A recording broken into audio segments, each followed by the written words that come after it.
কয়দিন আগে আমাদের ভাই আবু তোহা আদনান, অনেকে হয়তো চেনেন, রাত 2টার সময় এক জায়গায় গিয়ে হাজির। সম্ভবত তার কোনো সাথী জিনিসটা ভিডিও করেছে। এক জায়গায় রাত 2টার সময় ও গান বাজাচ্ছে বক্স দিয়ে, একেবারে আসমান জমিন কাঁপিয়ে। সম্ভবত এলাকাটা মিরপুর হবে, আমি এলাকা কোনটা জানি না, তবে আমার ধারণা জায়গাটা সম্ভবত মিরপুর হবে।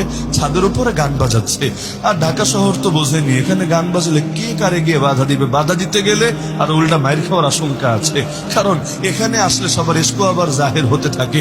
নামাজ নিয়ে আবেগ নাই, ইবাদত নিয়ে আবেগ নাই, কিন্তু গান বাজনা নিয়ে আবেগের আবার শেষ নাই।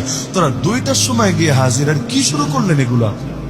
নিজেরা পাপ করবেন করেন, দরজা জানালা লাগিয়ে একা একা করেন, কিন্তু নিজেও পাপ করবেন আর অন্যদেরকেও পাপে বাধ্য করবেন। আর তাহাজ্জুদের টাইম, শেষ রাতে তো আল্লাহ তাআলাও নেমে আসেন দুনিয়ার নিকটবর্তী আসমানে, বান্দাকে ডাকতে থাকে, বান্দা তোর কি লাগবে বল, ক্ষমা লাগলে বল আমি তোকে ক্ষমা করব, রিজিক লাগলে বল আমি তোকে রিজিক দিব, মুসিবতে থাকলে বল আমি তোর মুসিবত দূর করব।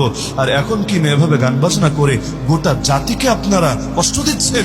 তো এভাবে কথাগুলো বলে আসলেন, আলহামদুলিল্লাহ, ইমানের কথার সামনে কেই বা টিকতে পারে, যত বড় পাপী হোক, কিন্তু ভেতরে পাপবোধ তো কিছু না কিছু হলেও থাকে, তারাও গান বদ্ধ করতে বাধ্য হয়েছে। তো এরকম আমি যদি মাহফিলে ধরেন 10 বার এটা নিয়ে বয়ান করি, এতে ততটা আসর পড়বে না যতটা না ফিল্ডে একবার হাতে কলমে প্রতিবাদ করলে আসর পড়বে। এখন এই দৃশ্য দেখে যদি আরো 1000 মানুষ উৎসাহী হয় যে আমরাও যেখানে পাপের কাজ হবে আমরা গিয়ে বন্ধ করব। কারণ বাংলাদেশে এমন বহু গ্রাম আমি চিনি যেখানে বিয়েতেও কেউ বক্স বাজাতে পারে না। কেন? পুলিশ ধরবে?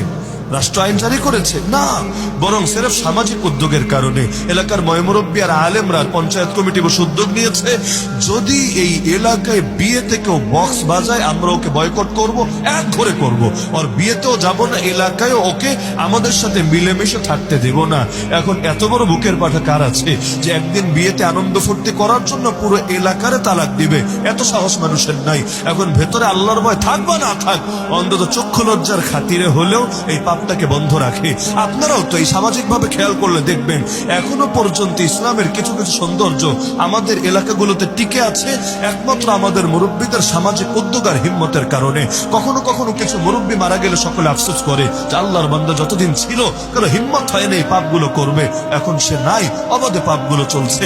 আরে সিলেটের লৌহমানব সিংহ পুরুষ প্রিন্সিপাল আল্লামা হাবিবুর রহমান রহমাতুল্লাহ আলাইহি যতকাল ছিলেন, আরে মানুষের তো কয়জনের হিম্মত হয়েছে যে সিলেটের মধ্যে প্রকাশ্যে আকাম কুকাম করবে? কারণ জানতো তাওহীদ জনতাকে নিয়ে যখন ময়দানে নামবে, মাদ্রাসার ছাত্ররাও যখন চাপ ভরে ভরে বাস নিয়ে নিয়ে যাবে, তখন এই ধাক্কা কেম সামলাবে? তো অনেক সময় একজন ব্যক্তি একটা যুগ হয়, একটা বিপ্লব হয়, একটা আন্দোলন হয়, তার উপস্থিতি হাজারো ফিতনা থেকে জাতির বাঁচার কারণ হয়।